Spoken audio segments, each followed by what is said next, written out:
Picture Madrid of 1661, a palace cloaked in candlelight and dread. Outside the royal birthing chamber, incense clouds the air. Courtiers pace in stiff silence, their faces pale beneath powdered wigs. Servants hurry past, whispering prayers like spells, and behind an ancient oak door, a queen screams. Then, silence. A midwife emerges, her hands trembling, her apron soaked in blood. She says nothing at first, no proclamation of joy, no cry of, "A prince is born." Just a hoarse whisper, "He's not right." Inside, Queen Mariana lies unconscious. Swaddled in silk beside her is her newborn son. He will one day be crowned Charles II of Spain. But on this night, even the most loyal subjects avert their gaze. The infant is limp, eerily quiet. His head, grotesquely large, his tongue too swollen to fit his mouth, his jaw juts like a cliff edge. He cannot suckle, he cannot cry, and yet servants bow low, nobles murmur prayers, because he is royal, because he is a Habsburg. But beneath the reverence, fear blooms. This child, this fragile, malformed heir, is not a blessing. He is the culmination of a dynasty that loved its bloodline more than nature itself, a lineage obsessed with purity, folding inward like a dying star. For generations, they married cousin to cousin, niece to uncle, until the family tree resembled not a branching oak, but a knotted spiral. The result? A boy born broken. They call it royal blood, as if it's sacred. But in truth, it had turned toxic, mutated by arrogance, calcified by centuries of incest. This baby is not just a boy, he is a prophecy wrapped in velvet, a curse anointed with oil, and yet the performance begins. The court celebrates, toasts are raised, portraits are commissioned. The illusion must live, even if the boy may not. To admit the truth would be to confront a century of bad decisions. And so they lie. Lie to the people, lie to themselves. But the whispers begin to crawl like vines through the palace halls. He's bewitched. He is punishment for our sins. God would never send a king like this. Yet they crown him anyway. Because the empire has no other heir, and because the Habsburgs have woven a net so tangled, they must now live and rule within it. Spain cannot abandon its future, even when that future is a whimpering child with glassy eyes and no strength to lift his head. This is not just the story of Charles. This is the reckoning of an empire that chose blood over sanity. A curse had been born, and all of Europe would feel its weight. They gave him a crown before he could speak. As Charles II grew, so too did the weight of expectation around him, heavier than any gold circlet could be. His body, like the empire he was born to inherit, was already beginning to fail. His head ballooned unnaturally. His mouth hung open, dripping constantly. The swollen tongue made words impossible. He gagged on bread, choked on milk. By the time he was 4, he had only just cut his first teeth. He learned to walk late, if you could call it walking. He shuffled, stumbled, tottered like a marionette whose strings were fraying. But Spain watched through rose-tinted glass. They called his muteness contemplative, his delays, signs of divine mystery, his erratic behavior, violence, confusion, staring at nothing, was chalked up to eccentricity. The court flattered themselves into believing the child was touched by heaven, not doomed by heredity. Yet within the palace walls, truth leaked like blood through linen. His tutors despaired. Charles could not read, could barely remember instructions. Loud noises startled him, candle flames fascinated him. He'd trace the embroidery on his robes for hours, whispering to himself. When spoken to, he rarely responded. When corrected, he pouted, slapped, tore at his own clothes. One ambassador noted dryly, "The king is more relic than ruler." But still, He ruled. Not in truth. His mother, Queen Mariana, did that. She whispered in his ear at court functions, signed decrees in his name, choreographed every movement of the limp boy on the throne. He became her shield, a sacred invalid behind whom she pulled the strings of power. And the performance continued. Each day, Charles was dressed in velvet and jewels, his twitching body perfumed and propped on a throne too grand for him. Portraits painted him as vibrant, strong, noble. But in reality, he was rotting in slow motion. His bed sheets were changed twice daily, not out of luxury, but necessity. He could not control his bowels. The rooms were scented with incense to mask the smell of decay. Foreign dignitaries arrived expecting a monarch. They found a ghost in golden robes. One French envoy wrote, "I do not know what horrifies me more, the king, or how convincingly they pretend he is well." At banquets, Charles drooled into his goblet. Musicians played for him as he blinked at the ceiling. The court laughed on cue, clapped when needed. The kingdom became a stage, its people actors in a tragedy too terrifying to name. And still, the empire clung to the dream, because behind the facade of ceremony and tradition was a stark reality. There was no one else, no other heir, no other plan. The dynasty had cornered itself, and Charles, feeble, confused, breaking, was the last hope of a fading sun. But hope was not enough. He wasn't a ruler. He wasn't even present. Charles had become a symbol, not a sovereign.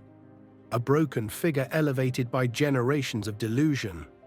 And no one, not even his mother, could admit what they all feared most: that their king was a hollow shell, and the empire, whether it knew it or not, was already dying. By his 20s, Charles II was no longer just a failing king. He was an open wound at the center of the empire, one that refused to close. His body was crumbling faster than the lies surrounding him. His jaw hung slack. Drool slid constantly down his chin. His hair fell out in patches. His skin yellowed like wax held too close to flame. He stared through people now, eyes twitching, unfocused, as if searching for an exit from a skull that had become a prison. But the court had a new obsession: an heir. If Charles could produce a son, then the dynasty might still limp forward. A miracle might yet be forced from this broken vessel. So they found him a bride. She was 17, Marie-Louise of Orléans, niece to the Sun King of France. A bright, lively girl full of youth and naivete, led across the Pyrenees like a lamb to slaughter. On their wedding night, she was escorted to the royal bedchamber as if into a tomb. Charles was waiting, trembling, confused, already undressed. What happened next became legend whispered behind lace fans and velvet curtains. Some said he stared at her like a painting. Others claimed he wept. One account said attendants had to be called in to explain what to do. One thing was certain: no child was conceived. Not that night, not ever. Physicians were summoned. Remedies prescribed: Spanish fly, crushed pearls, deer horn, and prayers. Exorcists were consulted. Holy water sprinkled. Nothing helped, because the truth couldn't be cured. Charles was sterile and likely impotent, damaged from within by generations of inbreeding. Marie-Louise began to waste away. Her laughter disappeared. She stopped eating, stopped smiling. Before long, she was dead, officially from intestinal blockage, unofficially from despair. She was 26. Charles was inconsolable. He pulled out tufts of his hair at her funeral, begged to sleep beside her corpse, swore she would return. But the court had no time for mourning. Spain still needed an heir. Within the year, a new bride arrived, Maria Anna of Neuburg, German, sharp-witted, and chosen for one reason only: her family was famed for prolific sons. She brought with her midwives, priests, and political expectations. But the outcome was identical: no child, no hope, no future. She too began to fade, drained by her role in the grim charade. The palace, once a fortress of ritual, now resembled a mausoleum. Portraits of Charles hung on every wall, showing a healthy monarch who had never existed. Beneath those oil-painted lies, the real Charles sat spoon-fed by servants, unable to chew, soiling himself in silence. The empire continued to dress him in gold and call it glory. But the truth was seeping in like rot beneath marble floors. Charles was not merely failing, he was collapsing from the inside out, and with him, so was Spain. By the time Charles turned 30, no one pretended he was healthy. They simply pretended he was holy. His body was degrading by the hour. His legs swelled grotesquely, his teeth loosened, then fell. He could no longer digest food. What he excreted came out black, tar-like, streaked with blood. His voice had become a low murmur of half-spoken nonsense. Snatches of Latin, mumbled names of long-dead relatives, words without meaning. Still, he wore the crown. Every morning, servants bathed his decaying body in herbs, dressed him in velvet, and placed the Habsburg crown on his trembling head. He was sat before ministers like a living relic, a king in name, a husk in truth. The illusion had hardened into something ritualistic, something sacred. As if to acknowledge the rot was to damn the empire itself. But now desperation turned manic. The palace began to crawl with priests and exorcists. The Queen, Maria Anna, demanded that Charles be investigated for signs of sorcery. His sterility was blamed not on biology, but on witchcraft. They searched his bedclothes, analyzed candle wax, examined the ashes of his first wife. One monk declared that a Moorish curse had made him barren. Another claimed Satan himself had made a nest in the royal bed. No one dared whisper the real cause, that this was not magic but genetics, not punishment but design. Charles was what happens when power breeds only with itself. Still, they acted. They stripped him naked, poured holy water over his head, chanted in Latin, made him confess to sins he could not understand. He was fed powders, potions, relic dust, even pieces of saints' bones. None of it slowed the unraveling. By now, Charles had become a man trapped in perpetual infancy. He couldn't climb stairs, couldn't read, couldn't remember who was in the room. Yet the empire clung to him like a lifeline, because without him there was nothing. There was no heir, no plan. The bloodline had withered to its final thread. So the courtiers kept smiling. Ministers bowed low. They flattered a ghost, kissed the ring of a man who drooled when spoken to. Behind palace doors, the Queen forged signatures, issued decrees, barred anyone from seeing Charles alone. She curated his image as fiercely as a curator preserves a crumbling manuscript, carefully, artificially, fearfully. And Charles, he believed it. He surrounded himself with holy tokens, slept with relics under his pillow, clutched amulets like lifelines.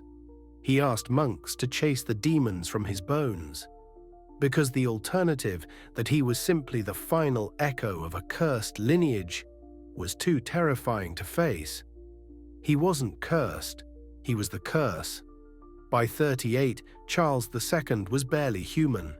He weighed less than a child, his skin yellow and stretched, his eyes clouded with cataracts. His legs ballooned with fluid, his speech dissolved into murmurs. His memory unraveled. He no longer recognized his own reflection, though by now mirrors were hidden from him. And yet he sat the throne. He had ruled, if it could be called ruling, for nearly 4 decades. But by the end, he was little more than a body in a costume, a trembling wax figure posed for ceremony. Still, the court clung to the ritual.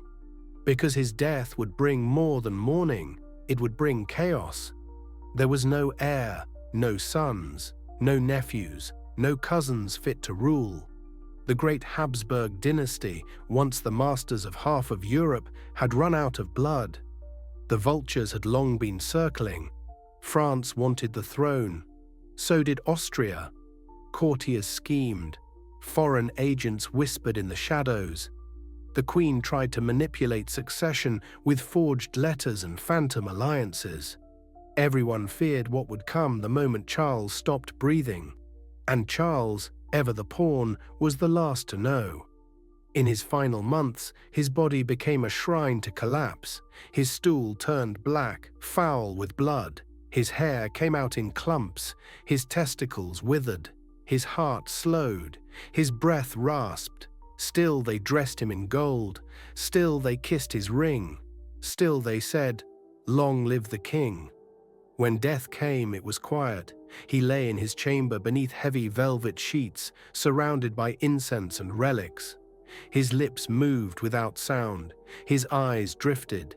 His body, long past its limits, gave one last shudder and then stopped. The room did not scream. They simply bowed their heads. They had rehearsed this moment for years. His autopsy was horrifying. The heart was black, the intestines gangrenous, the lungs filled with fluid, the testicles decayed, the body barely over 100 pounds, the blood thick as oil. There was no one to bury him who bore his name, no heir to inherit his empire. With Charles, the Spanish Habsburgs died. But death did not bring peace, it brought war. The War of Spanish Succession erupted almost immediately. A European inferno that reshaped borders, bankrupted treasuries, and killed hundreds of thousands. Spain became a battlefield, the Americas began to stir, the empire fractured. And Charles, he lay entombed beneath marble and gold, in a grave more ornate than a man like him ever earned. Not remembered for conquest, not for wisdom, but for being the end. He left no victories, no legacy, only a warning.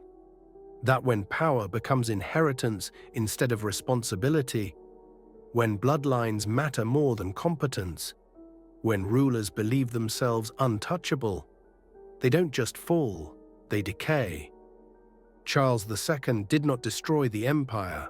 The empire destroyed itself and used him to do it.